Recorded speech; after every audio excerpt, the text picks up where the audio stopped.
नमस्कार, हमारे IGNOU audio books channel पर आपका स्वागत है। इंदिरा गांधी राष्ट्रीय मुक्त विश्वविद्यालय school of management studies SOMS diploma बटा post graduate diploma programmes post graduate diploma in international business operations PGDBO Hindi IBO 01 अंतर्राष्ट्रीय व्यवसाय परिवेश ब्लॉक 1 संकल्पनाएं तथा आयाम इकाई 1 अंतर्राष्ट्रीय व्यवसाय परिवेश परिचय 1.0 उद्देश्य। इस इकाई का अध्ययन के बाद आप इस योग्य हो सकेंगे कि अंतर्राष्ट्रीय व्यवसाय परिवेश के अर्थ, प्रकृति और प्रासंगिकता की व्याख्या कर सकें, अंतर्राष्ट्रीय व्यापार के घरेलू, विदेशी और वैश्विक आयामों का वर्णन कर सकें, विदेशी परिवेश के भौगोलिक, आर्थिक, वित्तीय, सामाजिक, सांस्कृतिक, राजनीतिक, कानूनी और पारिस्थितिकीय अंगों का विश्लेषण कर सकें, अंतर्राष्ट्रीय व्यवसाय परिवेश के प्रत्येक घटक के प्रभावों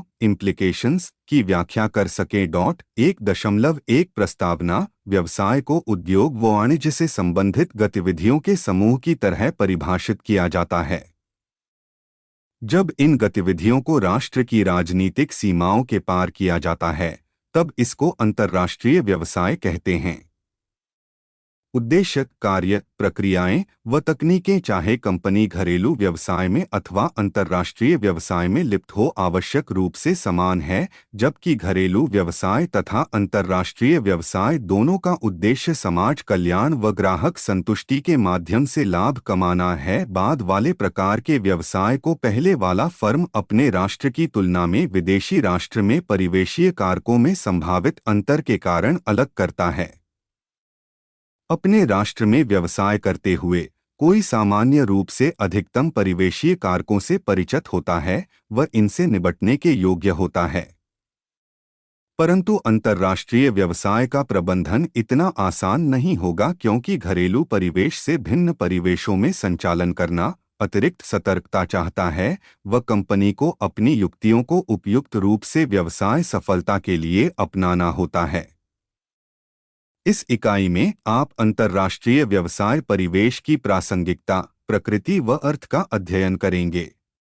इसके अतिरिक्त हम व्यवसाय परिवेश के विभिन्न घटकों का विस्तार से अध्ययन करेंगे। 1.2 अंतर्राष्ट्रीय व्यवसाय परिवेश की अवधारणा और प्रासंगिकता। सरल शब्द में, परिवेश का आशय किसी की परिस्थिति अथवा माहौल से होता है। व्यावसायिक फर्म के संदर्भ में परिवेश को विभिन्न बाहरी कारकों व बलों की तरह परिभाषित किया जा सकता है, जो कि फर्म के आसपास होता है व उसके निर्णयों व संचालनों के नतीजे को प्रभावित करता है। जैसा कि इस परिभाषा द्वारा बताया गया है, परिवेश की दो प्रधान विशेषताएं हैं। प्रथम, यह कारक व बल फर्म के बाहरी होते हैं। द्वितीय, यह अनियंत्रणकारी है। फर्म इनको बदलने के लिए बहुत कम कार्य कर सकती है, बल्कि उसको इनके अनुसार उपयुक्त रूप से अपनी युक्तियों को नियोजित करना होता है। 1 फरवरी 2001 सूक्ष्म एवं वृहत परिवेश। इस बात को ठीक से समझने के लिए परिवेश के दो प्रमुख वर्गीकरणों पर नजर डालते हैं। यह वर्गीकरण सूक्ष्म तथा वृहत परिवेश है। सूक्ष्म परिवेश को फर्म के निर्णयों और कार्यों को प्रत्यक्ष रूप से प्रभावित करने वाले कर्ताओं के रूप में परिभाषित किया जा सकता है। इसके अंतर्गत पूर्तिकर्ता, विभिन्न बाजारीय मध्यस्थ और सहायक संगठन जैसे दलाल, वाहक, गोदाम, विज्ञापन व विपणन शोध संस्थान, व्यावसायिक सलाहकार संस्थान और वित्तीय संस्थान, प्रतिस्पर्धी, ग्राहक और सामान्य लोग आते हैं। ग्राहक कंपनी का बाजार निर्मित करता है। पूर्तिकर्ता तथा बाजार मध्यस्थ फर्म को आगते प्रदान करके सहायता देते हैं और उत्पादन तथा विपणन प्रक्रिया में सहायता करते हैं। प्रतिस्पर्धी तथा सामान्य लोग भी एक कंपनी के व्यापार करने के तौर तरीकों को प्रभावित करते हैं। वृहत परिवेश, इसके विपरीत, यह उन विस्तृत बलों से बना होता है जो फर्म और उसके साथ साथ दूसरे कर्ताओं को भी प्रभावित करते हैं। इसके अंतर्गत भौगोलिक, आर्थिक, वित्तीय, सामाजिक, सांस्कृतिक, राजनीतिक, कानूनी, तकनीकी और पारिस्थितिकीय बल या प्रभाव आते हैं। फर्म को इन परिवेशीय बलों में होने वाले परिवर्तनों पर लगातार निगाह रखनी पड़ती है और उनसे निपटने के लिए युक्तियां बनानी पड़ती हैं। 1 फरवरी 2002 घरेलू, विदेशी व वैश्विक परिवेश। अंतर्राष्ट्रीय व्यावसायिक परिवेश को समझने का एक और तरीका यह भी है कि इसे 3 विस्तृत समूहों में बांट दिया जाए: घरेलू, विदेशी और वैश्विक परिवेश। यह वर्गीकरण उस स्थान पर निर्भर करता है जहां पर परिवेशीयकर्ता तथा बल विद्यमान होते हैं और कार्य करते हैं। चित्र 1.1 को देखें, जिसमें परिवेश के इन 3 स्तरों को उनके सभी घटकों के साथ दर्शाया गया है। चित्र में सबसे भीतरी वृत्त फर्म की उत्पादन, वित्त, विपणन, मानव संसाधन और शोध गतिविधियों से संबंधित व्यावसायिक युक्तियों और निर्णयों को दर्शाता है। इन कारकों को सामान्य रूप से नियंत्रणीय कहा जाता है क्योंकि सापेक्षिक रूप से फर्म का उन पर अधिक नियंत्रण होता है व इनका अधिक अनियंत्रणकारी घरेलू, विदेशी व वैश्विक परिवेशीय कारकों के अवरोधों के भीतर अपने लाभ के लिए समायोजित किया जाता है। उसके बाद वाला वृत्त घरेलू परिवेश को दर्शाता है और यह प्रतिस्पर्धी ढांचा, आर्थिक माहौल तथा राजनीतिक व कानूनी बलों से बना होता है जो फर्म द्वारा नियंत्रित नहीं किए जा सकते। फर्म के घरेलू कारोबार पर असर डालने के साथ साथ यह फर्म के विदेशी बाजारों में किए जाने वाले कार्यों को भी प्रभावित करते हैं। घरेलू मांग के अभाव अथवा घरेलू बाजार में भारी प्रतिस्पर्धा आदि ने कई भारतीय फर्मों को अंतर्राष्ट्रीय व्यापार में शामिल होने के लिए प्रेरित किया है। निर्यात को बढ़ावा देने वाले कदम तथा प्रोत्साहन भी फर्मों को अपना कारोबार अंतर्राष्ट्रीय स्तर पर ले जाने के लिए प्रेरित करने वाले कारक रहे हैं। चूंकि ये कारक राष्ट्रीय स्तर पर काम करते हैं, इसलिए फर्म सामान्यतः उनसे परिचित होती हैं और तत्परता से उन पर प्रतिक्रिया करने में सक्षम होती हैं। तीसरा वृत्त विदेशी व्यापार को दर्शाता है तथा यह किसी दूसरे देश में मौजूद भौगोलिक और आर्थिक परिस्थितियों, सामाजिक सांस्कृतिक लक्षणों, राजनीतिक और कानूनी ताकतों व तकनीक तथा पारिस्थितिकी जैसे कारकों से निर्मित होता है। ये कारक विदेशी बाजार में लागू होते हैं, इसलिए सामान्यतः फर्म इन कारकों तथा उनके कारोबार पर पड़ने वाले प्रभावों से परिचित नहीं होती। फर्म इनकी उपेक्षा विदेशी बाजार में अपने कारोबार को खोने की कीमत पर ही कर सकती है। समस्या विदेशी बाजारों की संख्या जिसमें फर्म संचालन करती है में बढ़त के साथ व तीव्र परिवर्तनों के साथ कुछ परिवेशीय कारकों में और भी जटिल हो जाती है। यह अंतर न केवल घरेलू व विदेशी परिवेशीय कारकों में होते हैं, बल्कि विभिन्न विदेशी बाजारों में व्याप्त परिवेशों के मध्य भी फर्म जितने अधिक विदेशी बाजारों में व्यापार करती है, यह समस्या उतनी ही जटिल होती जाती है। सिर्फ घरेलू और विदेशी बाजार में ही अंतर नहीं होता, बल्कि विभिन्न विदेशी बाजारों में भी भिन्नता होती है। परिवेश में भिन्नता के कारण जो व्यावसायिक युक्तियां एक देश में सफल होती हैं, वही किसी अन्य देश में असफल हो जाती हैं। इसीलिए विदेशी बाजारों में की जा रही गतिविधियों में परिवेशीय भिन्नता के तथा विभिन्न बाजारों की परिस्थितियों के अनुरूप युक्तियां बनाने के प्रति काफी संवेदनशील होने की आवश्यकता होती है। चित्र 11 अंतर्राष्ट्रीय व्यवसाय परिवेश। सबसे ऊपर का वृत्त अर्थात चतुर्थ वृत्त वैश्विक परिवेश को दर्शाता है। वैश्विक परिवेश राष्ट्रीय सीमाओं का अतिक्रमण कर लेता है और इसका प्रभाव किसी एक देश तक सीमित नहीं रहता। वैश्विक परिवेश देश और विदेश दोनों पर प्रभाव डालता है और यह दुनिया की आर्थिक परिस्थितियों, अंतर्राष्ट्रीय वित्तीय तंत्र, अंतर्राष्ट्रीय समझौतों व संधियों तथा क्षेत्रीय आर्थिक समूहों से निर्मित होता है। दुनिया भर में फैली आर्थिक मंदी, अंतर्राष्ट्रीय वित्तीय तरलता या स्थिरता, अंतर्राष्ट्रीय संगठनों कार्य जैसे विश्व व्यापार संगठन WTO, अंतर्राष्ट्रीय मुद्रा कोष, विश्व बैंक व व्यापार तथा विकास पर संयुक्त राष्ट्र का सम्मेलन के कार्य, कपड़ा व वस्त्र समझौता, प्राथमिकताओं की सामान्य व्यवस्था, अंतर्राष्ट्रीय उत्पाद समझौता, क्षेत्रीय स्तर पर कदम उठाकर बनाए गए संगठन जैसे यूरोपियन यूनियन, उत्तरी अमेरिकी मुक्त व्यापार संगठन तथा दक्षिण एशियाई देशों का संगठन आदि वैश्विक परिवेश कुछ उदाहरण हैं। जिनका व्यावसायिक गतिविधियों पर प्रभाव वैश्विक या क्षेत्रीय होता है। 1 फरवरी 2003 अंतर्राष्ट्रीय व्यवसाय परिवेश की प्रासंगिकता। जैसा कि पहले कहा जा चुका है, परिवेश व्यावसायिक गतिविधियों के निर्वाह में एक महत्वपूर्ण भूमिका निभाता है। विशेष तौर पर अंतर्राष्ट्रीय व्यापार के संदर्भ में परिवेश का महत्व बहुत बढ़ जाता है, क्योंकि दो देशों का परिवेश कभी भी समान नहीं होता और वे बदली हुई व्यावसायिक परिस्थितियों से निपटने के लिए भिन्न व्यावसायिक युक्तियों की मांग करते हैं। चूंकि परिवेश फर्म की युक्तियों और युक्तियों के निर्णयों पर प्रभाव डालता है, इसलिए फर्म के लिए यह अत्यंत आवश्यक है कि वह घरेलू, विदेशी और वैश्विक परिवेश की गहरी जानकारी रखे। का निर्णय करती है तो उसे निर्णय प्रथम किस बाजार या बाजारों में प्रवेश, जब कोई फर्म अंतर्राष्ट्रीय व्यापार में प्रवेश करने संबंधी दो समस्याओं का सामना करना पड़ता है, किया जाए तथा द्वितीय कैसे प्रवेश किया जाए। यह दोनों निर्णय युक्ति से जुड़े हुए हैं तथा परिवेशीय कारकों से काफी प्रभावित होते हैं। कंपनी अपने भावी बाजार के रूप में उन देशों का चुनाव करती है जिसमें भरपूर संभावनाएं हों। बाजार की संभावनाएं उस देश के भौगोलिक, आर्थिक तथा सांस्कृतिक परिवेश पर निर्भर करती हैं। उदाहरण के लिए, पंखों की मांग उन देशों में अधिक होगी जो उष्णकटिबंध पर स्थित हैं तथा जहां की प्रति व्यक्ति आय इतनी हो कि लोग पंखे खरीद सकें।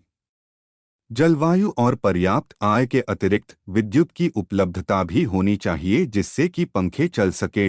जब फर्म एक बार बाजार की संभावनाओं को देखकर किसी देश को चुन लेती है तो उसे यह तय करना होता है कि उस बाजार में प्रवेश करने का सही तरीका क्या होगा।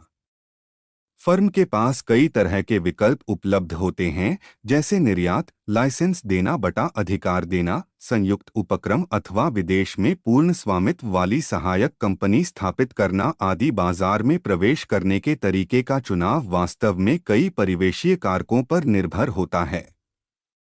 निर्यात का चयन तब किया जाता है जब गृह देश में उत्पादन करना सस्ता हो तथा उस विशेष उत्पाद के निर्यात पर कोई कानूनी प्रतिबंध न हो। यदि आयात प्रतिबंधित हो अथवा उत्पाद की परिवहन बहुत ऊंची हो तो फर्म विदेश में अपनी उत्पादन व विपणन सहायक इकाई लगाने का चयन करती है। लेकिन यह तभी उपयुक्त होता है जब विदेशी सरकार प्रत्यक्ष विदेशी निवेश की विरोधी न हो और विदेश में आवश्यक कच्चा माल तथा श्रमिक स्थानीय रूप से प्रतिस्पर्धी दरों पर उपलब्ध हों। जिन देशों में पहली शर्त पूरी न होती हो वहां संयुक्त उपक्रम या लाइसेंस दिया जा सकता है, क्योंकि ये तरीके राजनीतिक रूप से कम आपत्तिजनक होते हैं। परिवेशीय प्रभाव किसी फर्म के कार्यात्मक तथा युक्ति संबंधी निर्णयों में एक महत्वपूर्ण भूमिका निभाते हैं। उत्पादन किस स्तर पर होना चाहिए? श्रम प्रधान तकनीकों को अपनाएं या पूंजी प्रधान तकनीकों को? फर्म की विदेशी गतिविधियों के लिए वित्त कहां से प्राप्त किया जाए? कितना देश प्रत्यावर्तन किया जाए? किस तरह के मिश्रित विपणन को अपनाया जाए? स्थानीय लोगों को काम पर लगाया जाए अथवा विदेशियों को लिया जाए? उन्हें कितना वेतन दिया जाए? इन प्रश्नों तथा ऐसे ही अन्य प्रश्नों के उत्तर के लिए विदेश में व्याप्त परिवेश का गहरा विश्लेषण आवश्यक है। क्योंकि परिवेश राष्ट्र से राष्ट्र तक भिन्न होता है, अतः यदि फर्म विदेश में घरेलू व्यवसाय युक्तियों की प्रतिकृति करे अथवा अपने सभी विदेशी बाजारों में समान युक्ति को अपनाए तो वह सफल नहीं होगी। इसको राष्ट्र दर, राष्ट्र अभिगमता का अनुसरण करना चाहिए व इसके अनुसार ही प्रत्येक राष्ट्र में बेहतर कार्यवाही के विषय में निर्णय लेना चाहिए। यहाँ इस बात पर ध्यान देना चाहिए कि परिवेश का विश्लेषण सिर्फ उन फर्मों के लिए ही महत्वपूर्ण नहीं है जो विदेशी बाजार में पहली बार प्रवेश कर रही है, बल्कि उनके लिए भी आवश्यक है जो पहले से ही अंतर्राष्ट्रीय बाजार में हैं। चूंकि परिवेशीय परिस्थितियां समय के साथ बदलती रहती हैं, इसलिए फर्म को परिवेश पर लगातार नजर रखनी होती है और उसी के अनुरूप अपने निर्णयों में उपयुक्त परिवर्तन करने होते हैं। 1.3 विदेशी परिवेश के विभिन्न अंगों का विश्लेषण, घरेलू, विदेशी तथा वैश्विक तीनों तरह का परिवेश अंतर्राष्ट्रीय व्यावसायिक गतिविधियों पर प्रभाव डालता है। यह विषय अत्यधिक विस्तृत होने के कारण एक ही इकाई में तीनों प्रकार के परिवेश तथा उनके व्यापार पर प्रभावों का अध्ययन करना संभव नहीं है। अतः इस इकाई में विदेशी व्यापार के विभिन्न घटकों पर ही चर्चा की जाएगी। शेष दोनों प्रकार के परिवेश तथा उनके व्यापार पर प्रभाव के विषय में अन्य इकाइयों में विस्तार से प्रकाश डाला जाएगा। विदेशी व्यापार को पिछले खंड में भौगोलिक, आर्थिक, वित्तीय, सामाजिक, सांस्कृतिक, राजनीतिक, कानूनी तथा पारिस्थितिकीय बलों या प्रभावों से निर्मित बताया जा चुका है। फर्म को हर देश में जहां वह कारोबार करती है वहां के परिवेश के सभी घटकों का गहराई से निरीक्षण करने की आवश्यकता होती है। आने वाले उपखंड में फर्म के अंतर्राष्ट्रीय कारोबार की गतिविधियों पर इन घटकों के प्रभाव का संक्षिप्त वर्णन किया गया है। हम प्रत्येक घटक के बारे में अलग अलग चर्चा करेंगे, लेकिन यथार्थ में इन विभिन्न घटकों के मध्य काफी पारस्परिक व्याप्तता और पारस्परिक संबंध होता है। उदाहरण के लिए, जनसंख्या की साहित्य में भौतिक और आर्थिक दोनों प्रकार के परिवेश का तत्व मानकर चर्चा की गई है। सामाजिक, सांस्कृतिक, विधिक और राजनीतिक कारकों में काफी पारस्परिक व्याप्तता होती है। किसी देश की भौगोलिक विशेषताओं का उस देश के आर्थिक और सामाजिक, सांस्कृतिक परिवेश पर गहरा प्रभाव पड़ता है। इसके अतिरिक्त हमें यह भी स्मरण रखना चाहिए कि परिवेश के सभी घटक और तत्व नीति निर्माताओं के लिए प्रासंगिक नहीं होते हैं। काफी कुछ फर्म की प्रकृति और निर्णयों पर निर्भर करता है। निर्यात में रुचि रखने वाली एक फर्म के लिए व्यावसायिक नीति और आर्थिक परिवेश का विश्लेषण ही पर्याप्त होगा, लेकिन किसी अन्य देश में उत्पादन इकाई लगाने के इच्छुक एक बहुराष्ट्रीय निगम के लिए भौगोलिक और सामाजिक, सांस्कृतिक, विधिक और राजनीतिक परिवेश भी उतना ही महत्वपूर्ण होगा जितना कि आर्थिक परिवेश।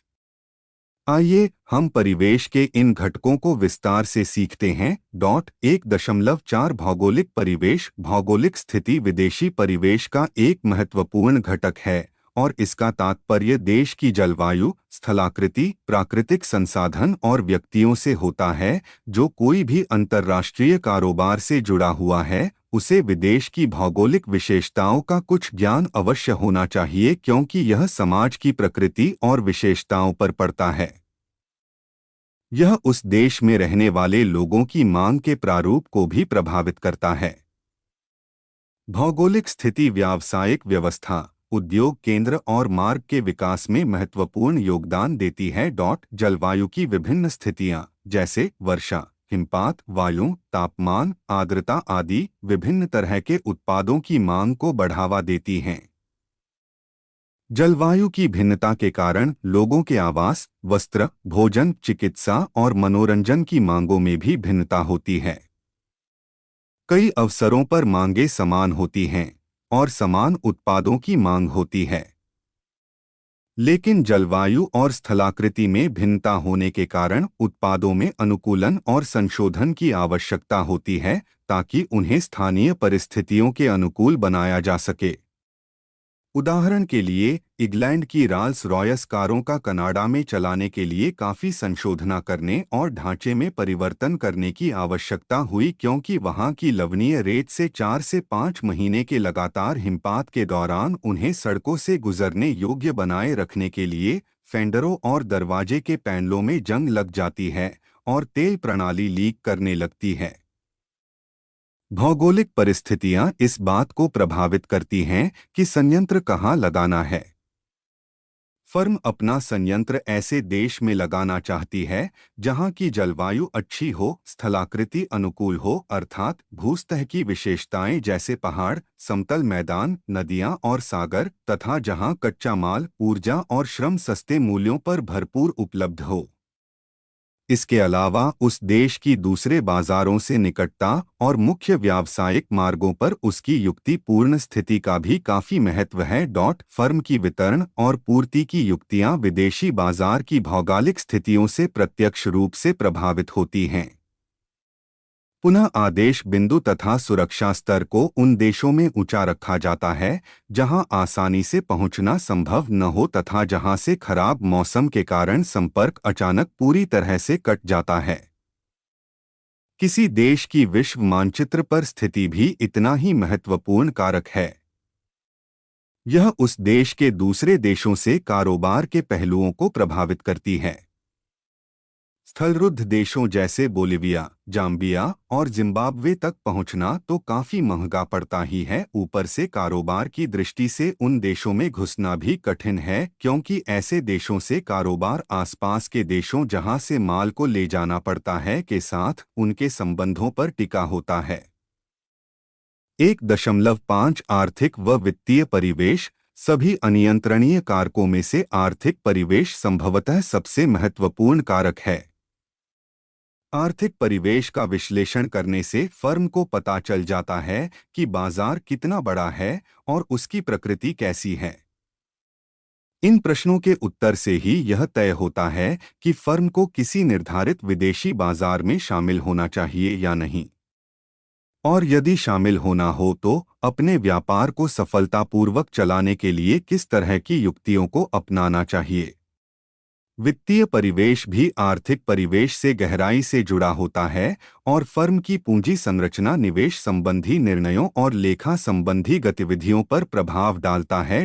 आर्थिक और वित्तीय विश्लेषण करते समय हमें जिन आयामों को ध्यान में रखना होता है उसके अंतर्गत उस देश के आर्थिक विकास का स्तर, आय व्यय ढांचा, मूलभूत संरचना जिसमें वित्तीय संस्थाएं और प्रणाली, मुद्रास्फीति, उस देश में विदेशी निवेश, औद्योगिक नीतियां, भुगतान शेष का लेखा संबंधी प्रणालियां और रीतियां, उस देश के विदेशी मुद्रा का समेकन, अन्य देशों के साथ धन और पूंजी बाजार आते हैं। अब हम इन कारकों का विस्तार से विश्लेषण करेंगे। 1 मई 2001 आर्थिक परिवेश विश्व बाजार क्षमता का सर्वाधिक महत्वपूर्ण संकेत है। अब हम विदेशी बाजार में प्रवेश करने के निर्णय को प्रभावित करने वाले मुख्य आर्थिक संकेतकों की विवेचना करेंगे। आर्थिक विकास। व्यावसायिक विकास प्रत्यक्ष रूप से देश के आर्थिक विकास से संबंधित है। जिन देशों के आर्थिक विकास के स्तर को उच्च आंका जाता है वहां न सिर्फ अनेकों उत्पादों की ऊंची मांग होती है बल्कि वहां आधारभूत सुविधाएं भी बेहतर होती हैं और वहां की बाजार प्रणालियां भी अधिक विकसित होती हैं। इन देशों में प्रतिस्पर्धा भी अधिक होती है। इसके विपरीत कम विकसित देशों में मांग तो कम होती ही है, साथ ही आधारभूत सुविधाओं की स्थिति भी दयनीय होती है। इसलिए इन देशों में कारोबार करना कठिन और खर्चीला होता है। आय किसी देश के विकास और बाजार के आकार का महत्वपूर्ण संकेतक है। सकल राष्ट्रीय उत्पाद (जीएनपी) तथा प्रति व्यक्ति आय के सबसे महत्वपूर्ण मापदंडों में से है। अधिकांश औद्योगिक उत्पादों तथा पंजीगत यंत्रों का विक्रय सकल राष्ट्रीय उत्पाद से संबंधित होता है, जबकि उपभोक्ता उत्पादों की मांग प्रति व्यक्ति आय पर निर्भर होती है। आय के अतिरिक्त हमें जीएनपी के क्षेत्रीय वितरण के विषय में भी जानकारी एकत्र करनी होती है, क्योंकि यह किसी अन्य देश में कौन से सामान की मांग होगी इसका एक महत्वपूर्ण निर्धारक है।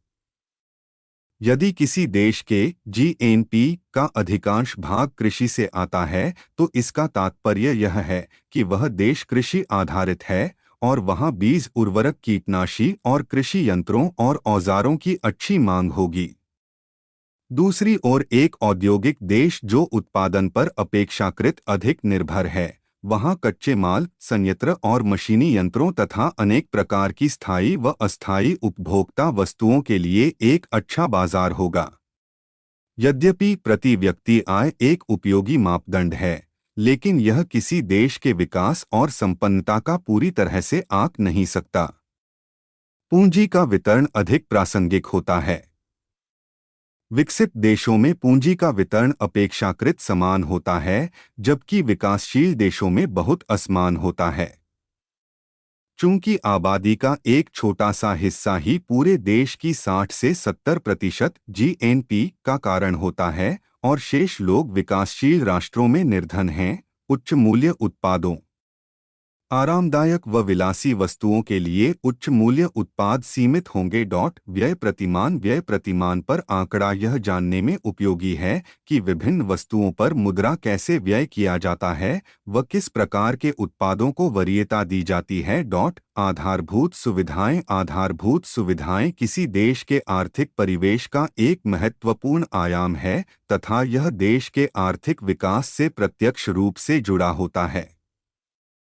आधारभूत सुविधाओं का तात्पर्य विभिन्न सामाजिक उपरिव्ययों से है, जैसे आवागम, दूरसंचार, वाणिज्यिक व वित्तीय सेवाएं जैसे विज्ञापन, विपणन, शोध, विभिन्न मीडिया, गोदाम, बीमा, वितरण, कर्जे व बैंक की सुविधाएं आदि। पर्याप्त आधारभूत सुविधाओं का अभाव न सिर्फ देश के विकास को बाधित करता है, बल्कि बाजार के विभिन्न घटकों तक पहुंचने में कंपनी के होने वाले व्यय और क्षमता को भी प्रभावित करता है। कंपनियों को बेकार संचार प्रणाली वाले देशों में अपने व्यापार का समन्वय व नियंत्रण करने में कठिनाई होती है।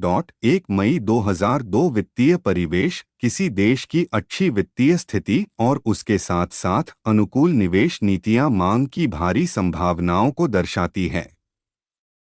आइए हम संक्षेप में महत्वपूर्ण वित्तीय संकेतकों के बारे में सीखते हैं।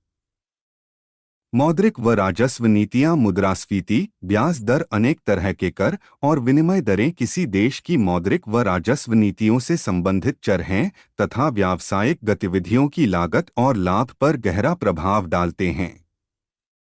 ये चर फर्म के कोषों को एक देश से दूसरे देश में प्रवाहित करने संबंधी निर्णयों को प्रभावित करते हैं। वाणिज्यिक एवं विदेशी निवेश नीतियां, हर देश की अपनी वाणिज्यिक एवं विदेशी निवेश की नीतियां होती हैं, जिनका अध्ययन उस देश में व्यापार के प्रति खुलेपन तथा दूसरे देशों में निवेश के संबंध में सुनिश्चित होने के लिए आवश्यक है। इन नीतियों की उपयुक्त समझ न सिर्फ बाजार प्रवेश तकनीकों के उपयुक्त होने के चुनाव के लिए आवश्यक है, बल्कि विदेश बाजार में प्रवेश के लिए भी आवश्यक है। भुगतान शेष लेखा, किसी देश का भुगतान शेष लेखा उस देश के विदेशी व्यापार तथा विनिमय नियंत्रण नीति के विषय में महत्वपूर्ण जानकारी देने वाला एक प्रमुख स्रोत है।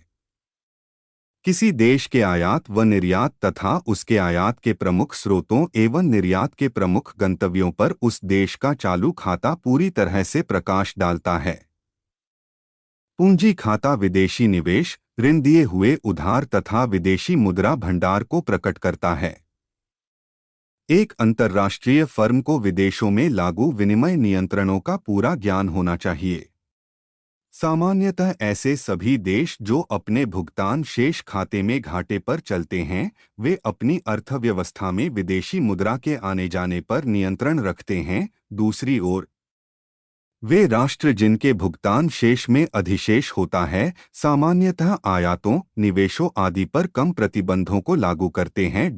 1.6 जनसांख्यिकीय परिवेश में लोग शामिल होते हैं और चूंकि लोग बाजार को निर्मित करते हैं, यह व्यवसाय के लिए अत्यंत रुचिकारी होता है।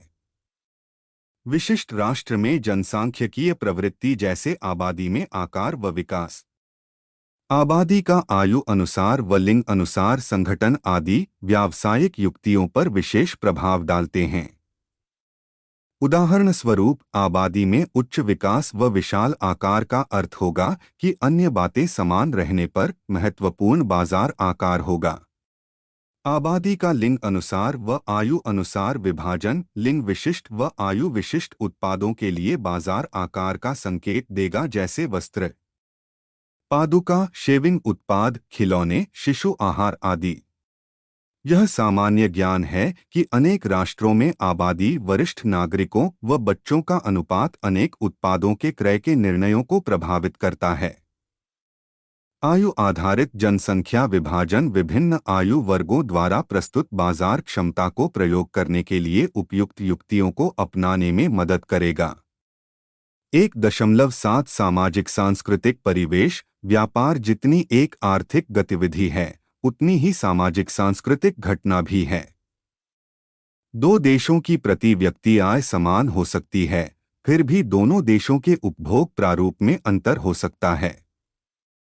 सामाजिक सांस्कृतिक वलों का लोगों द्वारा उत्पादों के उपभोग, डिजाइन, रंग और प्रतीकों की पसंद, पहनने वाले परिधानों, धर्म के प्रति झुकाव, कार्य, मनोरंजन, परिवार और अन्य सामाजिक संबंधों पर दिए जा रहे जोर पर भारी प्रभाव पड़ता है। सामाजिक सांस्कृतिक परिवेश का प्रभाव मानव व्यवहार के सभी आयामों पर पड़ता है और यह व्यावसायिक गतिविधियों के सभी पक्षों में व्याप्त रहता है। सहभागिता प्रबंधन शैली। संयुक्त राज्य अमेरिका से पेरू भेजे गए एक उत्पादन प्रबंधक को इस बात का भरोसा था कि वह अपेक्षाकृत अधिक लोकतंत्रात्मक निर्णय शैली को अपनाकर श्रमिकों को अधिक उत्पादन करने के लिए प्रेरित कर सकता है। उसने अपने देश से प्रशिक्षकों और सुपरवाइजरों को इस बात का प्रशिक्षण देने के लिए बुलवाया कि श्रमिकों से सुझाव तथा प्रतिपुष्टि फीडबैक किस प्रकार प्राप्त की जाएं। जैसे ही प्रबंधन की इस नई पद्धति को लागू किया गया, श्रमिक नौकरी छोड़ने लगे। जब उनसे पूछा गया कि वह ऐसा क्यों कर रहे हैं, तो उनका जवाब था कि नए उत्पादन प्रबंधक और उसके सुपरवाइजरों को पता ही नहीं है कि क्या करना है और इसलिए वे श्रमिकों से सलाह ले रहे हैं।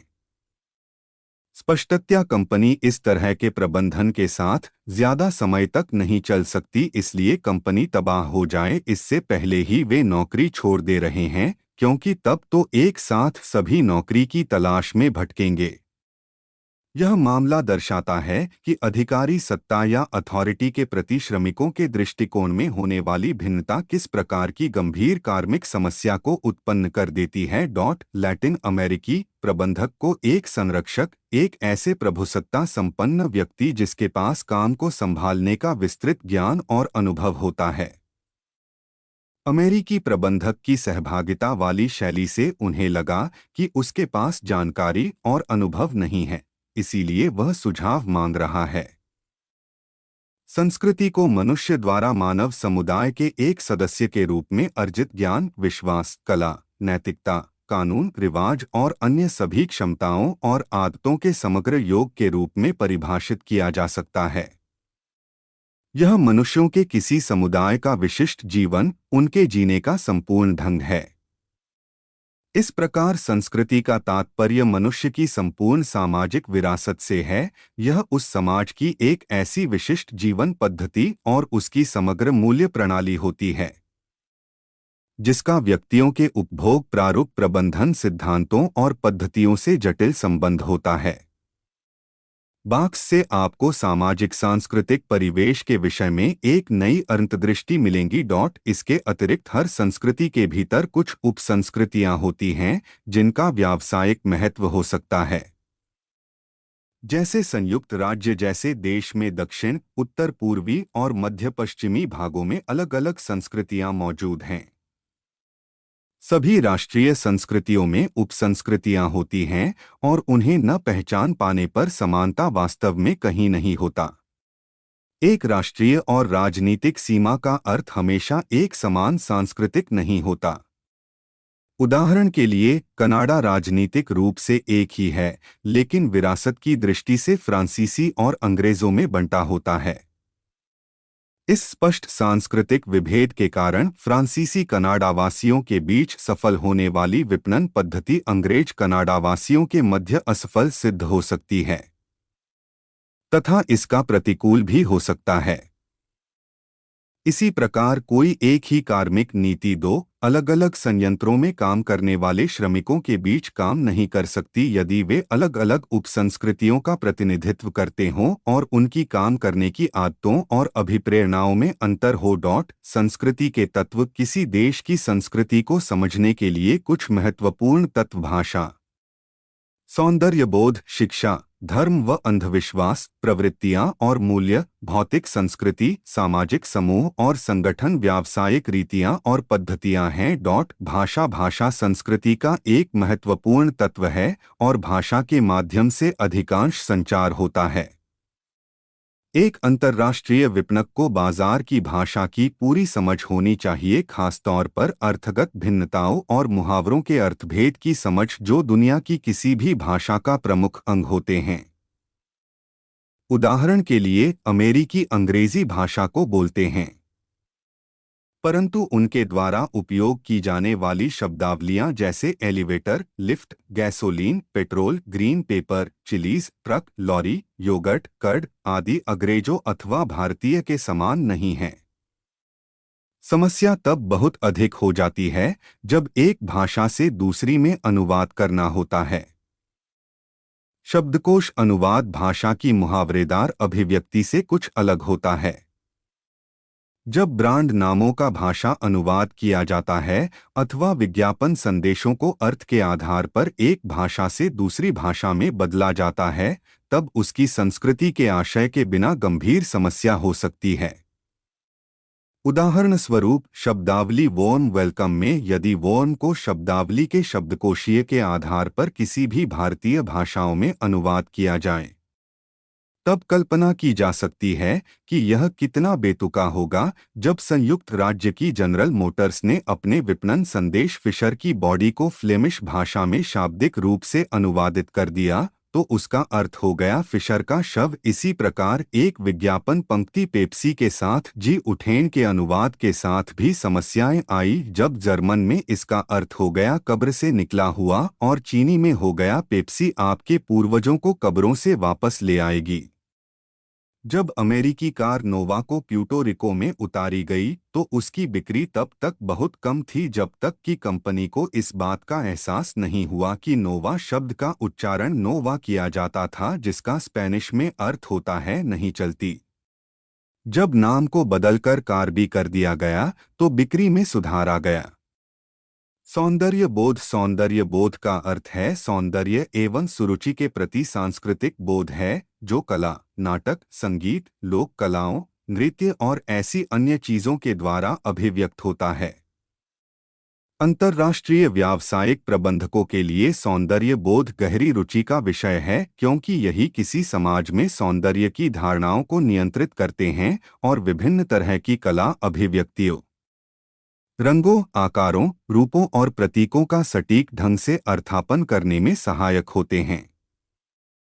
जैसे रंगों का भिन्न भिन्न लोगों के लिए भिन्न भिन्न अर्थ होता है। संयुक्त राज्य में शोक का रंग काला है, जबकि सुदूर पूर्व में यह सफेद है।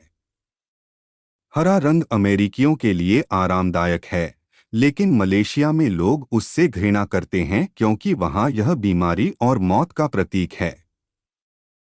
प्रतीकों का भी सही अर्थापन करना आवश्यक होता है। उदाहरण के लिए, 7 संयुक्त राज्य में सौभाग्य का प्रतीक है, जबकि सिंगापुर, घाना और केन्या में इसके बिल्कुल विपरीत है। जापान में संख्या 4 का प्रयोग नहीं करना चाहिए क्योंकि वहां उसे शी उच्चारित किया जाता है, जिसका जापानी भाषा में अर्थ होता है मृत्यु।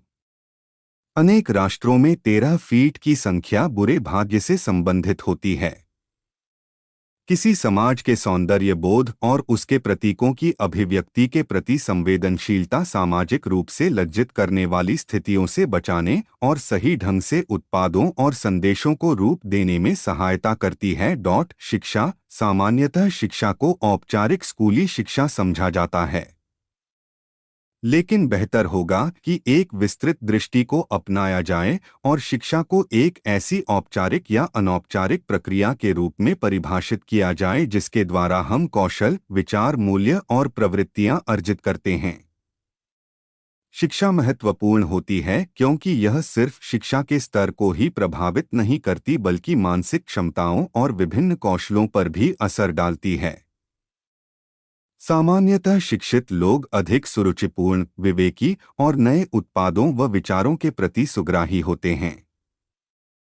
शिक्षित कर्मचारियों जैसे प्रशिक्षित श्रमिक, तकनीशियन तथा पेशेवरों की उपलब्धता भी देश के शैक्षिक स्तर पर निर्भर करती है। कंपनी द्वारा अपने उत्पादों और सेवाओं के संवर्धन कार्यक्रम के लिए अपनाए जा रहे मीडिया भी देश में व्याप्त शैक्षिक स्तर पर निर्भर करता है। उदाहरण के लिए, पारंपरिक छपाई आधारित संचार माध्यम उन देशों में सफल नहीं हो सकते जहां की साक्षरता दर कम हो। धर्म व अंधविश्वास। धर्म नैतिकता और आदर्शों का प्रमुख निर्धारक होता है और लोगों की प्रवृत्तियों, आदतों और जीवन के प्रति दृष्टिकोण पर प्रभाव डालता है, जो उनके काम, आदतों और उपभोग से भी प्रतिबिंबित होता है। द अर्नेस्ट डायशर के अनुसार, शुचितावादी संस्कृतियों में सफाई को ही ईश्वर के बाद सबसे महत्वपूर्ण मानने का रिवाज होता है। लेकिन कैथोलिक और लैटिन अमेरिकी देशों में नहाने और सफाई पर अतिरिक्त ध्यान देने का विपरीत अर्थ होता है। इस तरह के व्यवहार को अनैतिक और गलत माना जाता है। यह विशुद्ध रूप से धार्मिक विचारों पर आधारित है, जैसे कुछ समूह गौमांस अथवा सूअर के मांस को खाने से बचते हैं। इसी प्रकार धर्म वेशभूषा व पहनावे पर भी अत्यधिक प्रभाव डालते हैं। संसार में अनगिनत धर्म और विश्वास हैं, जिनमें प्रमुख रूप से जीववाद, बौद्ध धर्म, ईसाई धर्म, हिंदू धर्म, इस्लाम धर्म और शिंटो धर्म आते हैं। इनमें से प्रत्येक का अपनी नैतिकता और आचार संहिता है। जिस बाजार को लक्ष्य बनाना है, वहां व्याप्त धर्म का कार्यात्मक ज्ञान लोगों के काम की आदतों, अंतर्निहित प्रेरणाओं और उपभोग के स्वरूप को समझने में सहायक होती है। किसी समाज के लोगों में व्याप्त अंधविश्वास भी उतने ही महत्वपूर्ण हैं। कुछ संस्कृतियों में लोगों का ज्योतिष, हस्तरेखाएं पढ़ना, भूत, सौभाग्यशाली दिन और स्थानों पर विश्वास एक अहम हिस्सा होते हैं। कुछ देशों में एक मंजिले मकानों को प्राथमिकता दी जाती है, क्योंकि अपने सिर के ऊपर किसी और के पैरों को अच्छा नहीं माना जाता है। एशियाई देशों में भवन की स्थिति और वास्तुकला को शुद्ध रूप से भौगोलिक व आर्थिक दृष्टि की बजाय वास्तुशास्त्र के आधार पर निर्धारित किया जाता है। प्रवृत्तियां और मूल्य। धर्म और अंधविश्वासों के साथ साथ हमें समाज में व्याप्त प्रवृत्तियां, मूल्यों तथा विश्वासों का भी बोध होना चाहिए। इन प्रवृत्तियों तथा मूल्यों का संबंध उपभोग स्वरूप भौतिक वस्तुओं के रखने, खतरे उठाने और परिवर्तन से होता है। क्या आवश्यक और इच्छित है, यह एक समाज से दूसरे समाज में बिल्कुल अलग होता है, और यह उस समाज में व्याप्त प्रवृत्तियों तथा मूल्यों से निर्धारित होता है।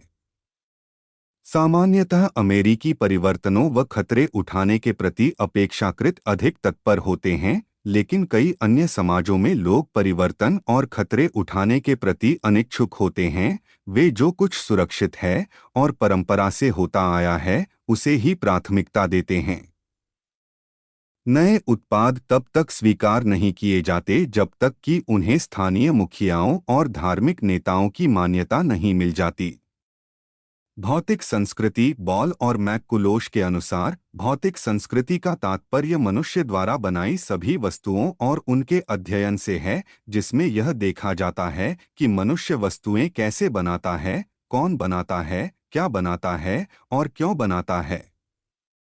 प्रश्न कैसे तकनीक से संबंधित है। अन्य प्रश्न कौन, क्या और क्यों अर्थशास्त्र का भाग हैं। प्रविधि या तकनीक में वे सभी तरीके और विधियां शामिल हैं जिनसे किसी वस्तु का निर्माण होता है। यह समाज के लोगों का तकनीकी ज्ञान है। तकनीक के चयन पर निवेश के आकार, कार्य के स्तर और काम में लगाए गए श्रमिकों के प्रकार और संख्या का अप्रत्यक्ष प्रभाव पड़ता है। तकनीकी हस्तांतरण उच्च रूप से विवादास्पद मुद्दा रहा है, जबकि अनेक विकासशील राष्ट्र तकनीक आयात व भुगतान के संदर्भ में कड़े नियम व विनियमनों को निहित कर चुके हैं। विकसित राष्ट्रों के साथ बहुराष्ट्रीय कंपनियों की हस्तांतरणीय तकनीक की प्रकृति व हस्तांतरण नियंत्रणकारी शर्तों के संबंध में अपनी नीति है। नवीन तकनीक का हस्तांतरण का अर्थ सामान्यतः श्रम के विस्थापन व प्राचीन तकनीक से नवीन तकनीक की तरफ धीमे परिवर्तन के भली प्रकार नियोजित कार्यक्रम के साथ पुनः प्रशिक्षण से होता है। भौतिक संस्कृति के आर्थिक पहलुओं अर्थात कौन, क्या और कैसे को हम 1 मई 2001 उपखंड में चर्चा कर चुके हैं। यहाँ यह कहना पर्याप्त होगा कि ये तत्व मांग के स्तर और मांगी गई वस्तु के प्रकार और गुणवत्ता और समाज में खपत के तरीके पर प्रभाव डालते हैं। प्रत्यक्ष है कि किसी समाज की भौतिक संस्कृति के अनेक व्यावसायिक निहितार्थ हैं। जो वस्तुएं और सेवाएं एक बाजार में स्वीकार की जाती हैं, उन्हें दो समाजों की भौतिक संस्कृति के अंतर के कारण दूसरे बाजार में अस्वीकार किया जा सकता है। उदाहरण स्वरूप, तकनीकी व आर्थिक रूप से विकसित राष्ट्रों में विस्तृत रूप से मांगे जाने वाले आधुनिक उपकरण अल्प विकसित राष्ट्रों में बाजार में अंश नहीं प्राप्त कर सकते व यदि उनको पेश भी किया जाए तो इसके लिए ग्राहकों को शिक्षित करने में अत्यधिक खर्च उठाना पड़ सकता है कि वह इनका उपयोग व देखरेख कैसे करें व साथ ही विक्रय पश्चात सेवाओं को प्रभावी ढंग से प्रदान करने में व्यय करना पड़ सकता है। सामाजिक समूह और संगठन। सामाजिक समूहों और संगठनों का अध्ययन इसलिए आवश्यक है क्योंकि यह लोगों के एक दूसरे के प्रति व्यवहार को निर्धारित करती है और उनकी गतिविधियों को संगठित करता है। किसी परिवार का आकार, आपसी जुड़ाव, स्त्री व पुरुष की समाज में भूमिका और विभिन्न सामाजिक वर्गों की स्थिति एक देश से दूसरे देश में पूरी तरह भिन्न होती है। सामाजिक समूह और संगठन किसी समाज के लोगों के जीने के तरीके और आपसी संबंधों को प्रभावित करते हैं। ये व्यावहारिक धारणाओं, सामाजिक आचरण संहिता, मूल्य व्यवस्था आदि पर प्रभाव डालते हैं। ये अंतर्राष्ट्रीय व्यापार प्रबंधकों के लिए नीति निर्धारण में काफी प्रासंगिक हो सकते हैं।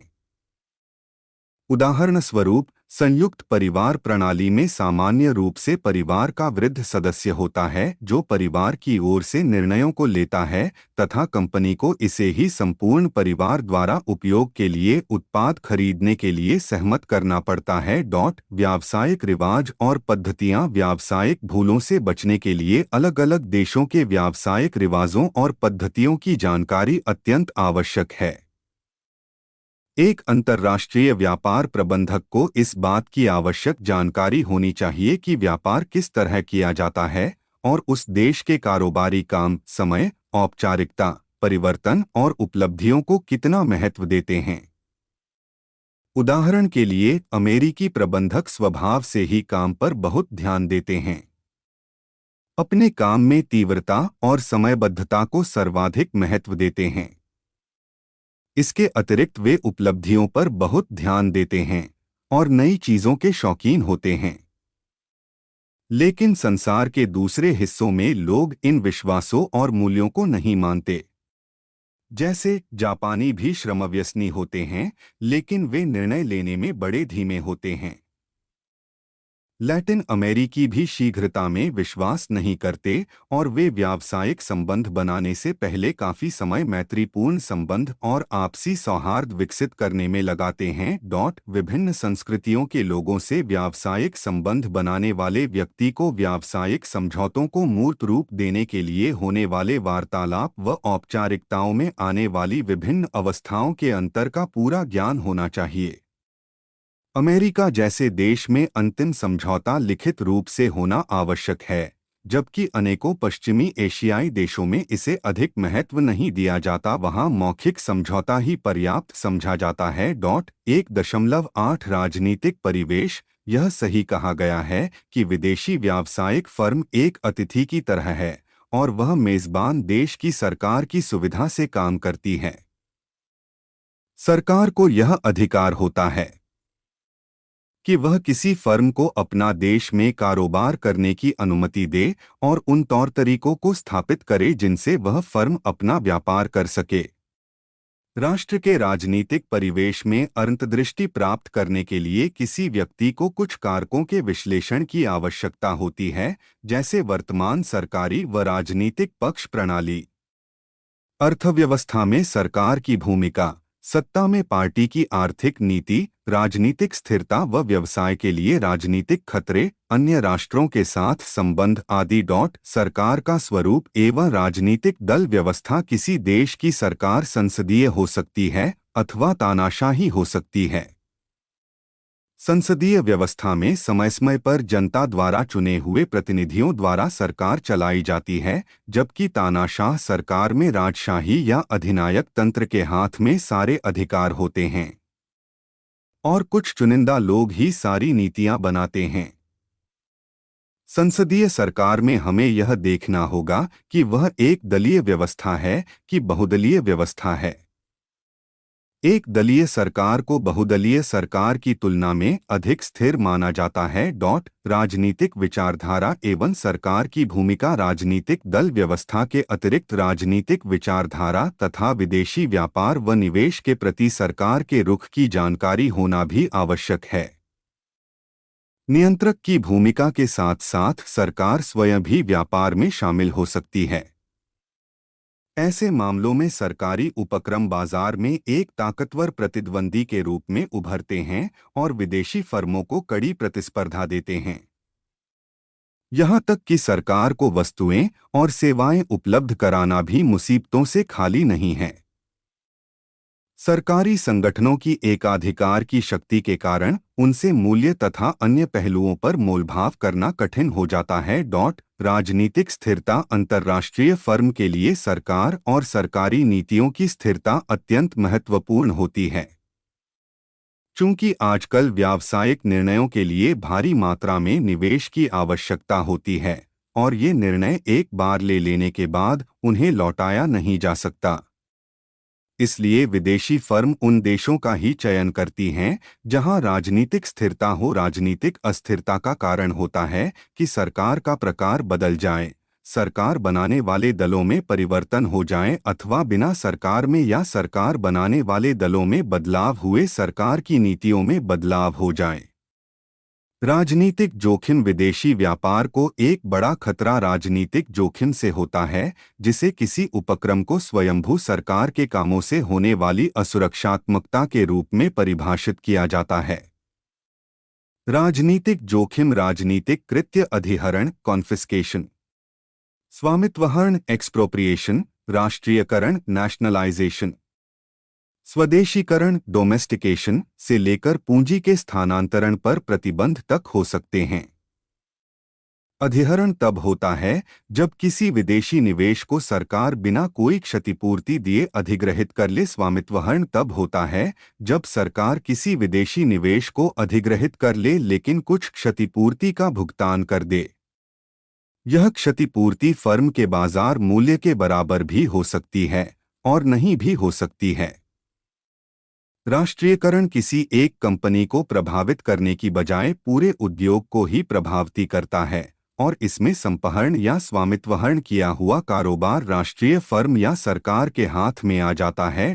स्वदेशीकरण हस्तक्षेप का एक सौम्य प्रकार होता है तथा इसमें फर्म की गतिविधियों को राष्ट्रहित में लगाने के लिए विदेशी निवेश का नियंत्रण राष्ट्रीय अधिकार में ले लिया जाता है। स्वामित्वहरण से यह इस प्रकार भिन्न है कि इसमें एक विदेशी संचालक के काम करने की स्वतंत्रता पर धीरे धीरे अतिक्रमण किया जाता है। स्वदेशीकरण फर्म प्रेरित हो सकता है, सरकार प्रेरित हो सकता है अथवा पूर्वनिश्चित हो सकता है। फर्म प्रेरित तथा पूर्वनिश्चित स्वदेशीकरण में खतरा कम होता है, लेकिन सरकार प्रेरित स्वदेशीकरण में काफी खतरा होता है और इसे स्वामित्वहरण के तुल्य माना जाता है। एक अन्य प्रकार का जोखिम पूंजी का स्थायी या अस्थायी अवरुद्धिकरण है। अन्य जोखिमों के विपरीत इस अवरुद्धिकरण के अंतर्गत आने वाली फर्म के हाथ में पूंजी व संपत्ति के सभी अधिकार होते हैं, लेकिन वह अपने देश को पूंजी या कमाई नहीं भेज सकती। युगांडा में अमीन के शासन के दौरान भारतीयों को प्रायः इस समस्या का सामना करना पड़ता था। यद्यपि सरकार संपत्ति को अपने अधिकार में लेने की कोई औपचारिक घोषणा नहीं करती, लेकिन अपनी कमाई को किसी भी रूप में स्वदेश भेजना लगभग असंभव हो जाता है। अन्य सरकारों के साथ संबंध। यदि कंपनी को ज्ञान होता है कि उसके राष्ट्र सरकार के विदेशी राष्ट्र में सरकार के साथ अच्छे संबंध हैं, तब वह आसानी से विदेशी राष्ट्र में अपने व्यवसाय की सफलता का उचित अनुमान लगा सकता है। दूसरी ओर दो सरकारों के मध्य तनावपूर्ण राजनीतिक संबंध के साथ कंपनी के लिए विदेशी राष्ट्र में व्यवसाय करना मुश्किल होगा। राजनीतिक खतरों से निपटने के लिए अंतर्राष्ट्रीय फर्म को पहले से ही पूरी तरह तैयार होना चाहिए। जोखिमों के प्रभावी प्रबंधन के लिए विभिन्न प्रकार के राजनीतिक खतरों के अस्तित्व और उनके परिणामों की समझ और उन खतरों से निपटने के लिए समुचित योजनाओं और नीतियों का विकास करने की आवश्यकता होती है। 1.9 विधिक परिवेश प्रत्येक व्यावसायिक फर्म कानून व्यवस्था के दायरे में रहकर काम करती है। यह बात घरेलू और अंतर्राष्ट्रीय दोनों तरह की फर्मों पर लागू होती है। लेकिन अंतर्राष्ट्रीय फर्मों के साथ समस्या यह होती है कि उनके अपने देश के कानून उस देश से बिल्कुल अलग हो सकते हैं जहां वह कारोबार करती है। ऐसे कानून भी हैं जो उत्पाद गुणवत्ता व पैकेजिंग के मानकों को मूल्य निर्धारण, वितरण व संवर्धन को नियंत्रित करते हैं। उदाहरण के लिए, जर्मनी में विज्ञापन संबंधी इतने कड़े कानून हैं कि अंतर्राष्ट्रीय कारोबारियों को जर्मनी में विज्ञापन युक्ति बनाने से पहले एक अच्छा कानूनी सलाहकार नियुक्त करने की सलाह दी जाती है। इसी तरह से यूरोपियन देशों में कीमत में छूट देकर उत्पाद को बढ़ावा देने पर प्रतिबंध है। यह कानून इस तर्क पर आधारित हैं कि इससे क्रेताओं में भेद होता है। विभिन्न कानून मात्र विपणन मिश्रित चरों में ही नहीं होते बल्कि अन्य व्यावसायिक निर्णयों में भी लागू होते हैं, जैसे बाजार प्रवेश तकनीक, संयंत्र की जगह, उत्पादन का स्तर, लोगों को रोजगार, बाजार से मुद्रा प्राप्त करना, लेखा तथा कर, संपत्ति अधिकार जिसमें अचल संपत्ति तथा पेटेंट व ट्रेडमार्क समझौतों का निरस्तीकरण शामिल हैं। फर्म के कारोबार को प्रत्यक्ष रूप से प्रभावित करने के साथ साथ कानून उस परिवेश पर भी प्रभाव डालते हैं जहां एक फर्म विदेश में कारोबार करती है।